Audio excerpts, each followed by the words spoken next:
বকেয়া বেতন অবিলম্বে মিটিয়ে দেবার পাশাপাশি যত দ্রুত সম্ভব কারখানা খোলার দাবিতে বিক্ষোভ আন্দোলন শুরু করলেন রানীগঞ্জের বল্লভপুর পেপার মিলের কর্মীরা। চলতি মাসের 7 তারিখ থেকে কোনো রকম পূর্ব বিজ্ঞপ্তি ছাড়াই শতাব্দী প্রাচীন এই কাগজ কলটিকে উৎপাদনহীন করে দেওয়া হয়। মঙ্গলবার হঠাৎ করেই কারখানার মূল ফটকে সাসপেনশন অফ ওয়ার্কের বিজ্ঞপ্তি ঝুলিয়ে দেন কারখানা কর্তৃপক্ষ। ফলে শ্রমিকদের মধ্যে দেখা দিয়েছে চরম উৎকণ্ঠা।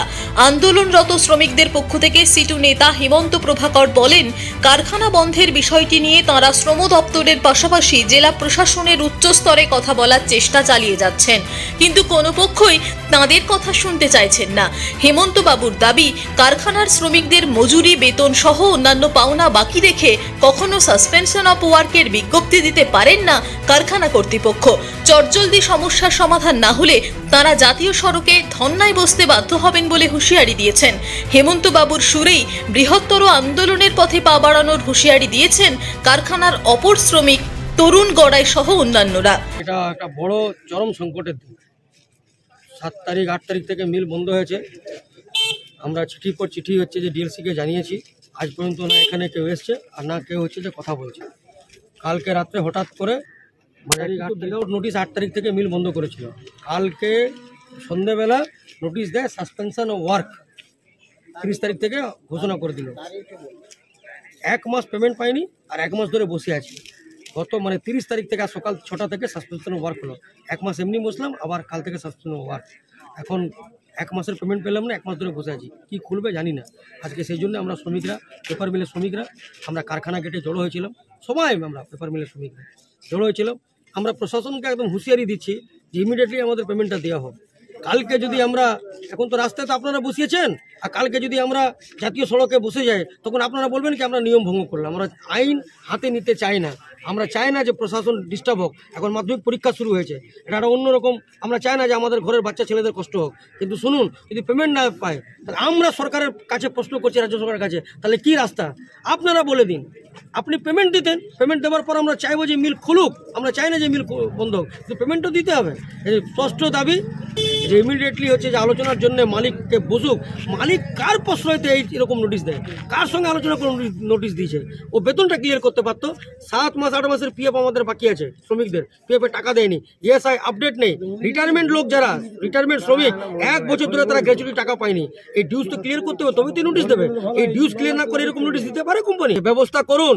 কাল যদি আমরা রাস্তায় ন্যাশনাল হাইওয়ে অবরোধ করি তাহলে আমাদের কিন্তু দোষ দেবেন। আমরা কিন্তু ওয়ার্কার 8 তারিখে যে ঝুলিয়ে দিল, আমাদের কতদিন ধরে বন্ধ ছিল কারখানা। আমরা আসছি, হাইরি করছি, বলছে ম্যানেজমেন্ট বললো পয়সা দেবো না। আমরা বললাম তাও আমরা ডিউটি করব। আমরা পেপার মিলের শ্রমিক, আমরা ডিউটি করব। হ্যাঁ, ওদের মালিকের কি ঝামেলা আছে আমরা জানি না। তো আমরা চাই, আমাদের দাবি যে আমাদের কারখানা চালুক, সুষ্ঠুভাবে কারখানা চলুক, শ্রমিকের বেতন দেখ। আমরা দাবি করি না যে আমাদের বাড়তি বেতন দিতে হবে। আমাদের তো এগ্রিমেন্ট হওয়ার কথা ছিল, এগ্রিমেন্টও করেনি। আমরা যে পুরনো এগ্রিমেন্টের উপরেই চাকরি করছি। আমাদের ঠিকা শ্রমিক যেখানে পারমানেন্ট হওয়ার কথা ছিল সেগুলোকেও নেয়নি। আমরা সমস্ত কোম্পানির দাবি মেনে আমরা এই মিলকে চালাবার চেষ্টা করছি, তাও কোম্পানি আমাদের সঙ্গে সহযোগিতা করছে না। তবে আমরা একটা জিনিস দেখলাম, এখানে লক্ষ্য করলাম যে বিরোধী দল তাদের মানবিকতা অনুযায়ী তারা যথাযথ একদম ধাপে ধাপে চিঠিপত্র করেছে। তবে আমি এটা লক্ষ্য করলাম যে শাসক দলের ভূমিকায় কিন্তু কোনো রকমের এখনো পর্যন্ত গেট ছাড়া এখনো কোনো রকমের একটা বিবৃতি পেলাম নাই যে মিলটা কবে খুলবে না খুলবে। বিরোধী পক্ষ বরং যে 1 থেকে শুরু করে 5 পর্যন্ত যতদূর করা, বল্লভপুর পুলিশ ফাঁড়ি, রানিগঞ্জ প্রশাসন এবং লেবার কমিশনারকে সেই সব জায়গাগুলো মোটামুটি ওরা চিঠিপত্র করছে, ধাপে ধাপে এগোচ্ছে।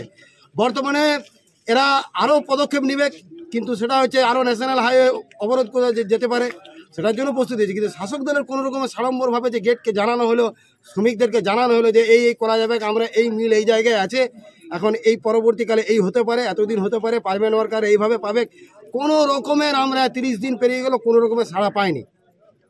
আমাদের শ্রমিকদের পক্ষ থেকে এটাই আমরা বলতে চাইছি, এখানে রাজনৈতিক কোনো দল যেন আমাদের কেউ মতভেদ আনি না, ওয়ার্কারদের মধ্যে কোনো রকম আসি না, প্ল্যান্টে যাতে চলে, প্ল্যান্টের মধ্যে যেন কোনো রকম সমস্যা তৈরি হয় না হোক, সেটা আমরা করে করতে চাই। কিন্তু এখনো পর্যন্ত যা হলো সেটা কোনো রকমের সাড়া পায়নি। জামুরিয়া থেকে নিজস্ব প্রতিনিধির রিপোর্ট, টিভি নিউজ 10। সুলভে সঠিক চিকিৎসার একমাত্র প্রতিষ্ঠান বিবেকানন্দ হসপিটাল। 24 ঘন্টা emergency service, blood bank, trauma care. আপনাদের সেবায় আমরা তৎপর। গুণমান ও পরিষেবায় দুর্গাপুর বিধাননগরের ডক্টর জাকির হোসেন এভিনিউর বিবেকানন্দ হসপিটাল শিল্পাঞ্চলের মানুষের মন জয় করেছে।